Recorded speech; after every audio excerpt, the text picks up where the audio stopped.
Hello everyone, अभी हम पढ़ने जा रहे हैं अबाउट ईसीजीज़ को आसान बनाते हैं। चलो ठीक है। तो देखो, हम ईसीजी जब लगाते हैं तो V6 लीड्स नहीं लगाते हैं अपने चेस्ट के ऊपर, एंड 3 वो लगाते हैं क्लिप्स। ठीक है, अब उनके बारे में समझते हैं हम क्यों लगाते हैं। तो देखो, V वाली जो होती है ना, वो हमारी ना सारी एंटीरियर एंड पोस्टीरियर के लिए होती है मेनली। हम पोस्टीरियर ना लगाते नहीं है कभी, लेकिन अगर कभी पूछे तो V7 से V9 जो होती है वो पोस्टीरियर लीड्स होती हैं।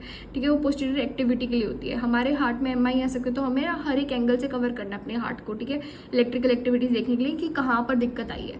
V1 V2 फिर 3 4 ऐसे हो जाता है। 5 6 एकदम ही साइड में हो गया। तो ये सारी एंटीरियर लीड्स हो गई। अब हम बात करें अब राइट साइड की। तो राइट साइड में हम असल में ना ये सारी वेंट्रिकुलर लेफ्ट वेंट्रिकल की एक्टिविटीज देख रहे हैं। ठीक है, तो 1 और 2 थोड़े इस साइड है, तो मतलब हमारे सेप्टल के लिए हो गया। और V5 V6 जो होता है वो बहुत लेटरल है, तो लेटरल के लिए हो गया। V1 V2 सेप्टल के लिए, 5 6 लेटरल के लिए, पोस्टीरियर लीड्स हो गया, and V1 to V6 overall हमारी एंटीरियर होती है। अब हम बात करते हैं कि हम जो क्लिप्स नहीं लगाते हैं, वो क्लिप्स का रीजन क्या होता है। इथोवियंस लॉ होता है यहाँ पर। ठीक है, इथोवियंस लॉ में याद रखना कि राइट आर्म से लेफ्ट आर्म जाएगा। ठीक है, AVR होता है, AVL बोलते हैं, L मतलब लेफ्ट। ठीक है, AVF मतलब F मतलब फुट।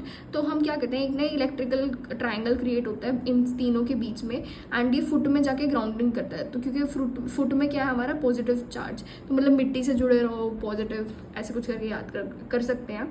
तो इन्फीरियर जो होता है ना, तो इन्फीरियर में क्या होता है, हमारा जो सेकेंड थर्ड लीड, पहले वाली सबसे ऊपर वाली को हम बोलेंगे first lead, second and third नीचे की तरफ होती है, फुट तो नीचे की तरफ होता है। ये तो आपको अब लर्न करने की जरूरत भी नहीं है। तो इन्फीरियर कौन सी हुई, 2 3 AVF, ये समझ आ गया तो बस बहुत है। ठीक है, लेटरल अब क्या होता है, हमारे AVL जो होता है एंड फर्स्ट लीड जो होती है, वो दोनों हमारे लेटरल एक्टिविटी को मेजर करेंगे, जैसे हमारे इन सब ने की थी, राइट।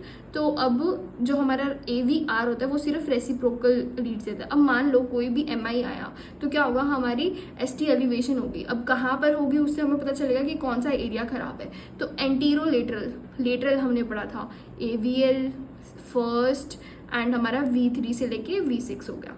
ठीक है, फिर उसके बाद एंटीरियर सेप्टल, एंटीरियर लीड्स की बात कर रहा है, मतलब सेप्टल की तरफ, तो V1 V2 V3 and V4 हो गया। ठीक है, फिर उसके बाद आ जाएगा हमारा इन्फीरियर हमने पढ़ लिया, 2 3 AVF, एंड पोस्टीरियर में होते हैं, हम लीड्स लगाते नहीं है, बस हमारा सारा का सारा ही रेसिप्रोकल हो जाएगा। इसके अंदर कोई चेंजेस आएंगे ना, तो पोस्टीरियर वाले के अंदर हमारे चेंजेस आएंगे। मतलब ऐसा होता है कि रेसिप्रोकल हो जाता है बाकी सब लीड्स में।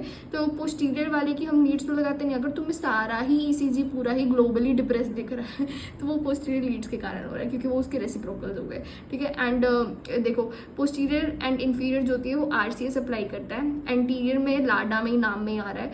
लेटरल वाला